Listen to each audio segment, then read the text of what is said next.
Hello everyone, I'm Dan Philgreen, and this is Shell Point Today for Monday, September 9th. On today's show, Yeager Sarkodie will discuss the drugs known as anticoagulants, or blood thinners. Tiffany Williams will share some ATM safety tips.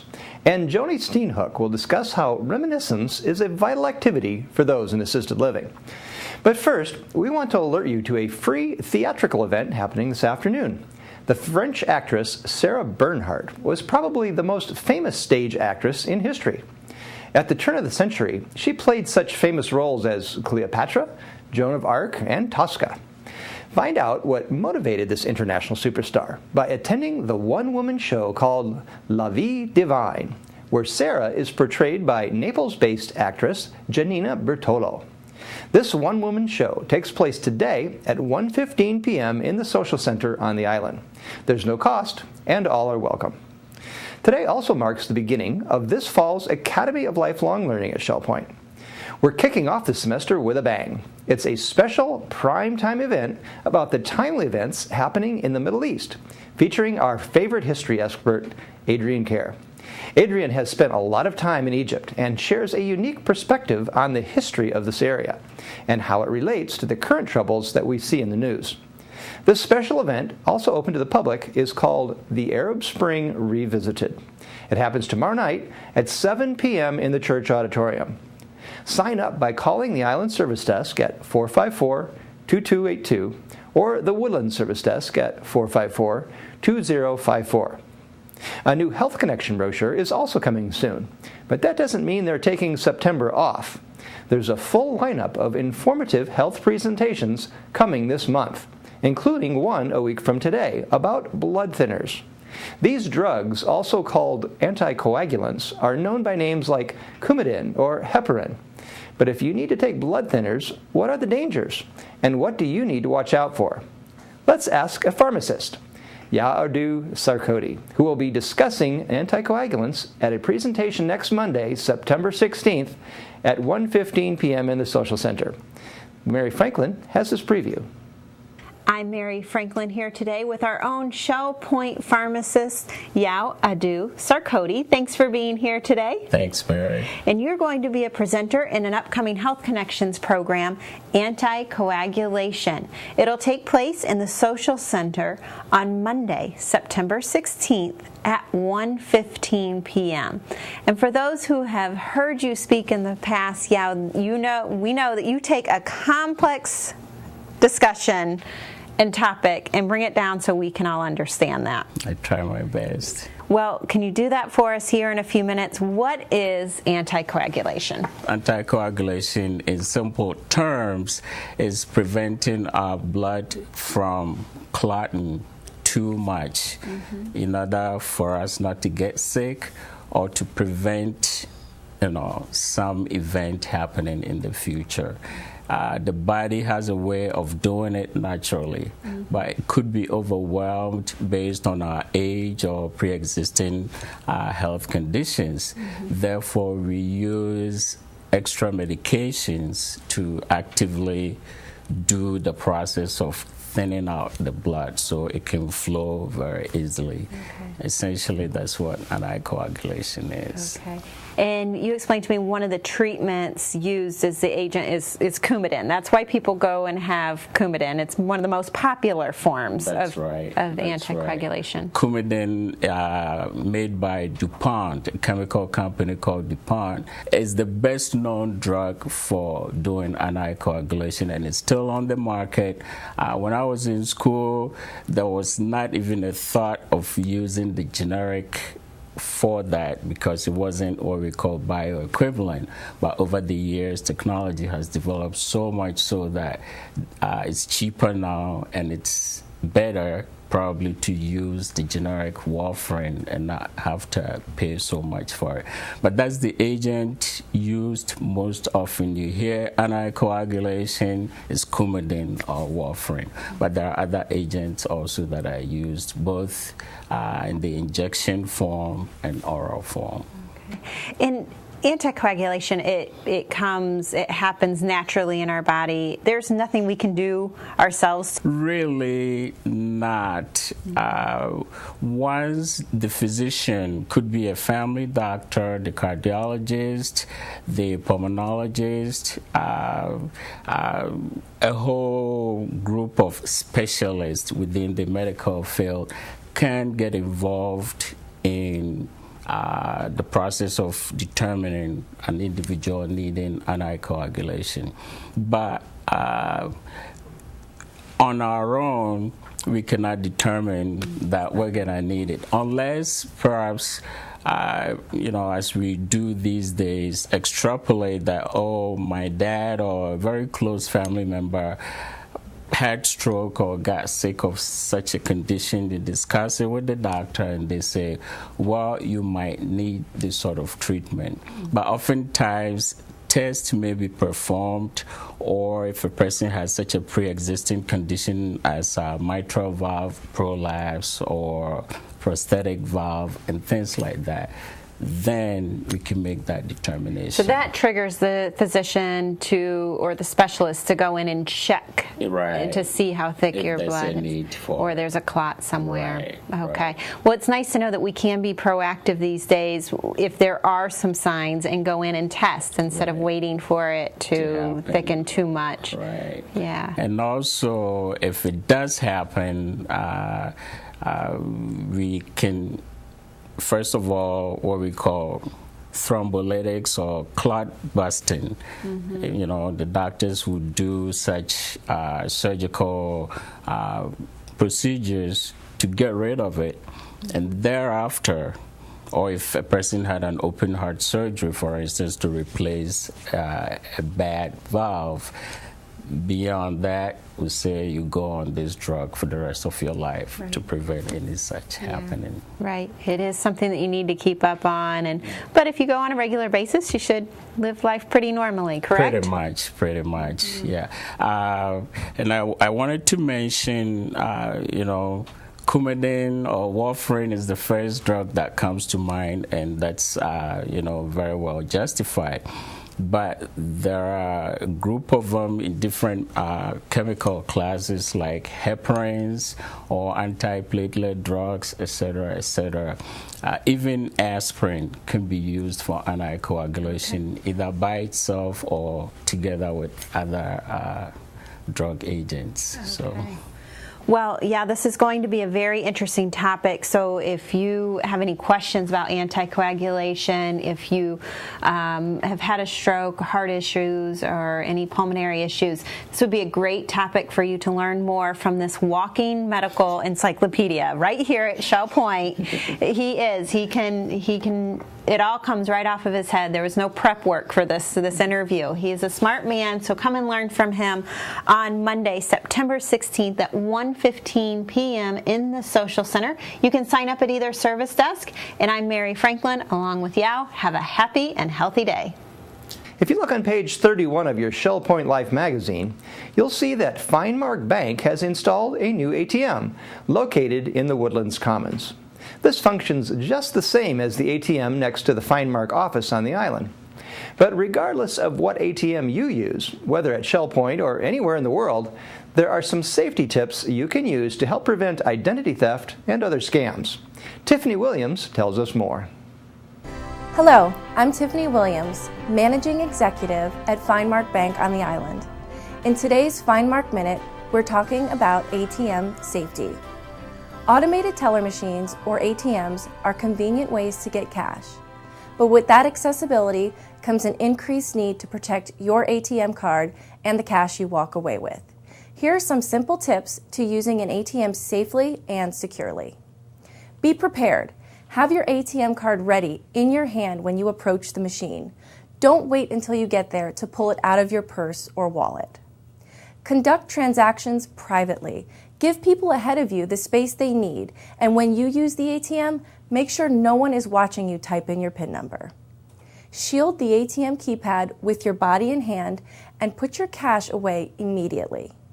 And it's always a good idea to wait until you get to your car or a private place to count your money. Watch out for skimmers. Don't use an ATM that looks like someone may have attached a device or camera to it. It could have a skimming device on it that identifies information from the magnetic strip on your card. Or it could have a camera attached to film you typing your PIN. If you see something suspicious, report it to the bank or store owner immediately. Protect your card and PIN if you lose your card. Report it immediately. Don't keep your PIN number in your wallet. And when you leave the ATM, make sure to take the receipt with you. Discarded receipts can be used for identity theft. And finally, be aware of your surroundings when using an ATM. Only use machines in well-lit areas, visible to people going by. And when possible, take someone with you, especially at night. These are just a few suggestions to keep your ATM transactions safe. Of course, if you have any questions, feel free to call 461-5999 or stop by our Finemark office on the island. With today's Finemark Minute, I'm Tiffany Williams. Anytime there are a group of Shell Point residents gathered together, this phrase inevitably comes up. Remember the good old days? Well, beyond just nostalgic enjoyment, this type of reminiscing is actually good for you. So says Sheila Sklar of Eagles Preserve, who has a PhD in clinical psychology. She's facilitating a weekly session of reminiscing, or life review as it's also called, starting this Friday. But she's not the only one. Joni Steenhoek is a licensed clinical social worker and also the wife of employee chaplain Don Steenhoek. Joni is facilitating life review, specifically for residents of the Springs. Why is it important for assisted living residents to enjoy some nostalgia? Let's find out from Terry Kolath. Hi everyone, I'm Terry Kolath and I'm here today with Joni Steenhoek of Fort Myers, and we're talking about a new opportunity at the Springs. Thank you for joining me, Joni. Hi. We are going to talk about something that Dr. Vadalato and I have discussed for a while, and that's the value of life review and reminiscence in our lives as we get older. And we are delighted that as our employee chaplain's wife, you are going to share some of your background in that area with our residents. Thank you so much. Well, you're welcome. I'm looking forward to this. How did you get interested in life review and reminiscence? I have my master's in social work, and I'm a licensed clinical social worker. And for the past 30 years, I've been working in nursing homes and assisted living and providing therapeutic groups as well as individual therapy. But much of my time has been reminiscing with residents. So I'm looking forward to this opportunity to volunteer. It's wonderful. Now, reminiscing, to me, it's something, and we're also doing this in our independent living. We're having a life review and a reminiscence. So we've spent quite a bit of time looking at it and the value. And I think the value that we've come to all agree on is how much fun it's going to be. And why is it so much fun to share with others your reminiscing? I used to listen to my grandmother, my 91-year-old grandmother, who has since passed, tell her story. And she would look at me and say, Joni, I may look like I'm 91, but I'm really a teenager. And I always carry that into my reality with people, that even though our faces and our bodies, may show the age that we are, but inside our spirits are often young and vibrant and full of mischief and amazing adaptability.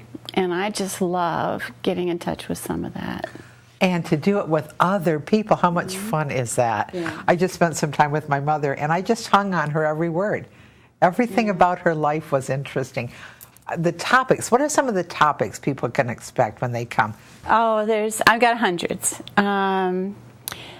Probably to get started off, we'll be dealing with what September brings to mind. And when I think of September, I think of Labor Day, I think of picnics, I think of work, I think of the school starting, and I think of the schools. The difference in schools that we all experienced and as children and what it was like to go to school. Another story is my grandson. I have 2 grandsons. Assignment at school was to ask his grandpa what his school was like. And so Don wrote a letter for him, and it was so much fun for him to write that letter, for us all to read it and to experience it with Don. But that school for him was in a rural community. He had a small class in which everybody knew everybody, and the memories were just amazing. Well, I'm envious. It's going to be so much fun to sit and get to know each other better. Because of all the sharing and the opportunity to tell our stories, we have to limit it to 10 people. And unfortunately, we have to limit this to just one of our assisted living facilities, but who knows where we'll go in the future. So we're just delighted, Joni, that you're joining us for this. Well, I'm really excited about being part of this, too. And I'm retired now, so this gives me a chance to experience the joy of retirement and be a volunteer. And share your lifetime of experience and ability with us. Thank you. So if you live in the Springs, you just go right to your desk and sign up, if you haven't already, for this Life Review Reminiscence class with Joni Steenhoek. If you live in one of our other assisted facilities, hopefully we'll be bringing this to you in another semester in the Academy of Lifelong Learning. Normally at this time, we'd be previewing our Channel 13 radio show, Listening to the Words. But that show is on hiatus this week, as we are replaying the Resident Quarterly Meeting with Peter Dice. If you want all the updates on our community straight from the source, then tune in to the Resident Quarterly Meeting being broadcast all this week on Channel 13. Now, let's review all of Monday's happenings, followed by your Academy News, menus, and Village Church Connections. Hi, everybody, and welcome to the Happenings segment of Shell Point TV. I'm Bev Chandley, and this is Suzanne Savata, and we're going to go over the activities that we offer for you here at Shell Point today. We're going to start out at 9 o'clock. We have the Food Pantry Volunteers meeting at the Village Church. Also at 9 o'clock, we have Round Robin Men's Doubles Tennis down at the Woodlands Tennis Courts. 9:15 is the time billiards will be played at the Resident Activity Center. Also at 9:15, we have pottery with instruction available down in the pottery studio. Our last 9:15 activity is virtual bowling in the Resident Activity Center. At 10 o'clock, the Suzy Q sets off for Nervous Nellies for lunch. Sign up is required for that trip. Then we move to 10:15, where Parkinson's Enrichment Group will be in the hospitality room of the Village Church. At 10:30, the Disciple Men's Bible Study Group will be in the game room of the Woodlands. Also at 10:30, we have a trip. It's a lunch outing to the Green Flash out on Captiva Island. We depart the island at 10:30, 10:40 for the Woodlands, and 10:50 for Eagles Preserve. Sign up is required. Then 10:45, table tennis clinic will be going on in the Tarpon Room. And then our last activity for the morning is 11:30. We have a Health Connections class, specifics in strength training. That'll be in the health club. Currently, that's full. Here's Suzanne for the afternoon. We'll start the afternoon off at 12 o'clock with Mahjong being played in the Sable Room at the Woodlands. At 1:15, we have a program, La Vie Divine, Sarah Bernhardt, in the Social Center on the island. Also at 1:15, we have Scrabble in the Library Lounge. We have table tennis in the Tarpon Room. And our last 1:15 activity is the Tone Chimes meeting in the Osprey Room, all of which is on the island. At 1:45, we have a Health Connections, Balance and Mobility Training Level 1 in the Health Club on the island, and that's closed. At 2 o'clock, the Beady Eyed Bead Club will meet in the Oak Room at the Woodlands. At 3 o'clock, we have another Health Connections, Pilates, Stretch in the Health Club on the island. Also at 3, we have a Suzy Q trip leaving for Rum Runners for an early dinner. Sign up is required. At 3:15, the Shell Point Singers Rehearsal will take place in the choir room at the Village Church. At 6:30, we have Duplicate Bridge in the game room at the Woodlands. And at 7 o'clock, we have Square Dancing in the Health Club on the island. We hope you have a wonderful Monday, and we look forward to seeing you back here tomorrow. Hi, I'm Terry Coleth with your Academy information for Monday, the 9th of September. At 9:15, we start the day with Developing Skills on Windows 7. This will take place in the Computer Teaching Center on the island, and sign-up is required. At 10:15, we start the Anatomy of Words group for this semester. All are welcome to the Buttonwood Room on the Woodlands. And at 1:15, Developing Skills on Windows 7, Computer Teaching Center on the Island. Sign-up is required. Tomorrow we have a new After Prep School Basics class beginning with Joe Kramer of Lakewood, and an Apple iPad class with Penny Modridge of Nautilus. Apps, apps, apps. Also, Appreciating Art on Your iPad will be taught by two Lakewood ladies, Sharon Terracini and Karen Hubbard. The Arab Spring Revisited and Egypt will be presented by Professor Adrian Kerr tomorrow evening in the church auditorium. Menus for Monday. In the Crystal Room, the Crystal Platter is meat lasagna with cauliflower and garlic bread. The dinner special is home cooking night for $9.95, and the soup of the day is cream of chicken. In the Island Cafe for lunch on Monday, enjoy a patty melt with grilled onions and fries for $6.95. The dinner special is your choice of a hamburger or a hot dog with potato salad and melon ice cream for $7.95. All menus are available 24 hours a day at www.shellpoint.net. Greetings. It is my privilege to welcome you to Village Church Connections and to also welcome Wally Yeager, who is joining me today as my guest. Welcome, Wally. Hi, thanks. Wally, we are here to talk about a trip that you have coming up, and it's one trip in a whole series of trips that you have done over the past 10 years to the country of Cambodia. Right. When are you leaving? Wednesday morning, bright and early. Flying out, and this one's a fairly quick turnaround, isn't it? Yes, we arrive then on Thursday, their time, Thursday night, and then turn around and come back late on the following Wednesday night, I think it is, Tuesday night, the 17th, and arrive back here on Wednesday, the 18th in the afternoon. It's a lot of jet lag for a short period of time. Hard on an old guy. Yeah. You have been actively involved with the country of Cambodia, the people of Cambodia, for a number of years now. Tell me a little bit about your passion for the people and what you care about so deeply.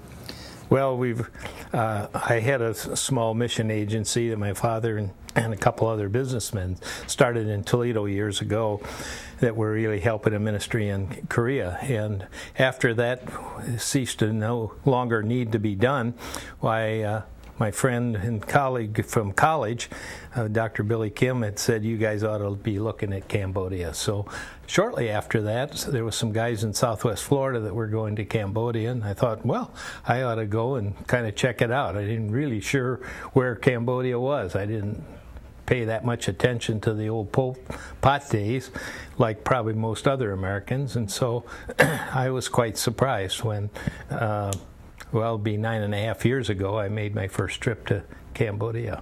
And you were telling me you've done 17 trips. This will be the 17th time that I've returned to Cambodia. And I know, Wally, that you were telling me a little bit about your purpose over there. You really care about training and training people to know how to walk in faith and training Cambodians to be teachers. Right. Tell us a little bit about that. Well, when I went there, I found that there was a lot of good work going on, helping them, what we would call humanitarian help.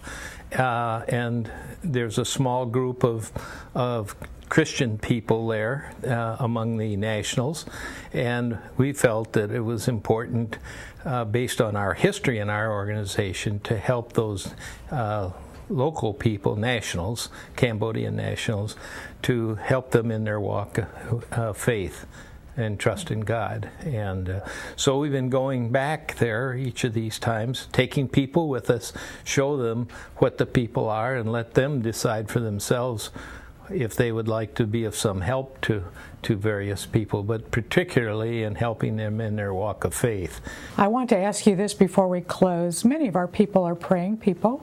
How can they pray for you this trip? Well, we just pray that God would put it all together and that we would sense what He wants done. It's really not something that we feel that it is our agenda, but rather something that we think is needed, and we feel called to help in that process. And we're meeting a guy from Chicago over there that's been going to Cambodia for 15 years and work with him. He works with a bunch of churches. So be praying for your safety you as you travel for sure, but also praying that God will open doors and direct your steps while you're there. Right. We can do that. We appreciate that. Thank you, Wally, for sharing with us. We look forward to hearing your report when you return. Okay, thanks a lot. And thank you for joining us today for Village Church Connections. Have a wonderful day. We're glad you joined us for today's show. Tune in tomorrow as Herb Sklar shares some tips on how to buy your first digital camera. We'll also talk to Herb Wilcox, who spent much of the 1980s as a contractor working in Saudi Arabia. Until then, this is Shell Point Today for Monday, September 9th. I'm Dan Philgreen, and from all of us here at Shell Point TV, we hope you have a great day, and we'll see you again tomorrow.